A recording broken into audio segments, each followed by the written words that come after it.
शुभ सकाल आज 2 सेप्टेम्बर सोमवार। चलतु जानिबा आज गुरुत्वपूर्ण खबर।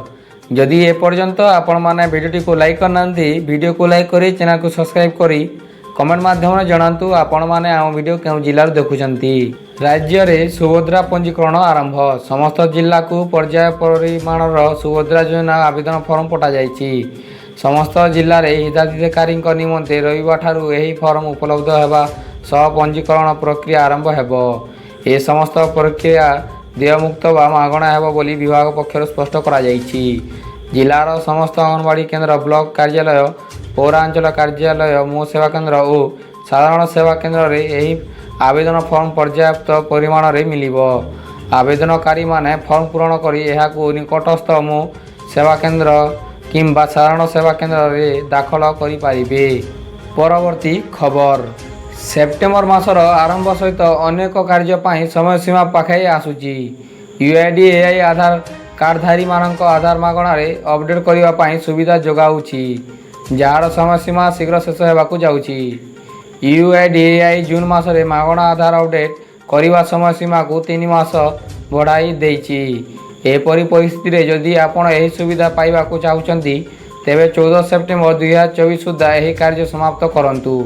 यापर आधार अपडेट पाई आपणको प्रयोज्य शुल्क देवाकू पड़िबो। या सहित मन रखंतु जे मागणा आधार अपडेट करिवार सुविधा केवल ऑनलाइन रे उपलब्ध।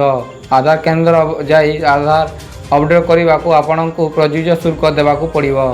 मागणा रे आधार अपडेट करिवाकू आपण माई आधार पोर्टाल व्यवहार करि पारिबे। परवर्ती खबर। सेप्टेम्बर पहिलारू ग्राहकों को पुणी महंगा माड़। 39 टंका बढ़िला कमर्शियल एलपीजी सिलिंडर दाम। अगस्ट मास पर पुणी थे रोषे गैस दर वृद्धि पाई। 19 किलोग्राम व्यवसायी गैस सिलिंडर वर्धित दर में उपलब्ध हेबो। तेबे तैलिक कंपानी गुड़िक 14 किलोग्राम घरोई गैस सिलिंडर दर में कौन परिवर्तन करनाहांती। परवर्ती खबर। आसंता 4 तारिख में पश्चिम केंद्रीय बंगोपसागर में आउ एक लघुचाप सृष्टि हो पारे।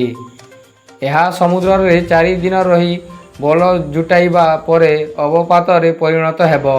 यार प्रभाव रे 7 और 8 तारिख 2 दिन नुआपड़ा, नवरंगपुर, कलाहांडी, कोरापुट, रायगड़ा और गजपति किछि स्थान रे प्रबल वर्षा हेबो।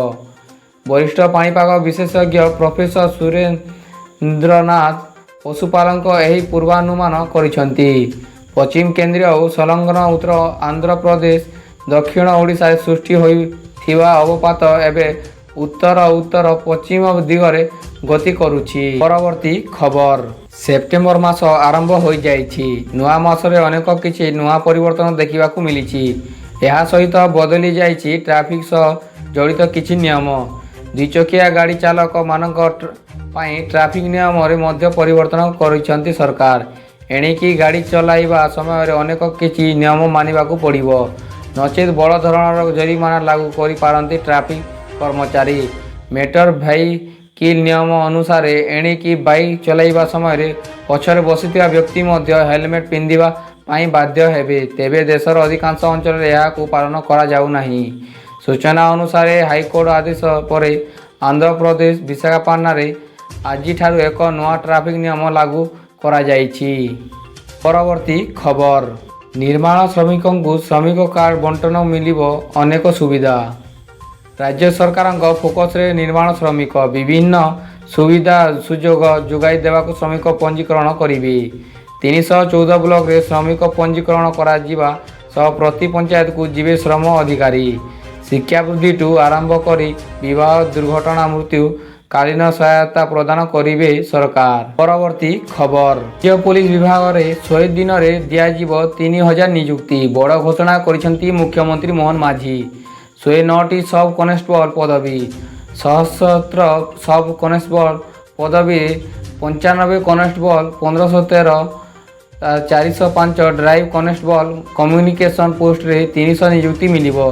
ए सब पदवी पूरण करने को विभाग को निर्देश मध्य दिया सारी कहते मुख्यमंत्री। राज्य में आहरी 10 ओड्राइव यूनिट प्रतिष्ठा करा जिवो। प्रति थाना को 7टी मोटर साइकल दिज्व। से भली 2298 गृह रखी पदवी पूरण नहीं घोषणा करिसंती मुख्यमंत्री। ନୂଆ ଘୋଷଣା ଅନୁଯାୟୀ ଗୃହ ରଖି ଶହୀଦ ହେଲେ ତାଙ୍କ ପରିବାରକୁ ଆର୍ଥିକ ଅନୁଦାନ ସହ ପରିବାରଙ୍କୁ ଜଣକୁ ସରକାରୀ ଚାକିରି ଯୋଗାଇ ଦିଆଯିବ। ପରବର୍ତ୍ତୀ ଖବର, ରାଜ୍ୟରେ ପିଏମ୍ ଓଷା ଯୋଜନା ଲାଗୁ ପାଇଁ ବୁଝାମଣା ପତ୍ର ସ୍ୱାକ୍ଷରିତ।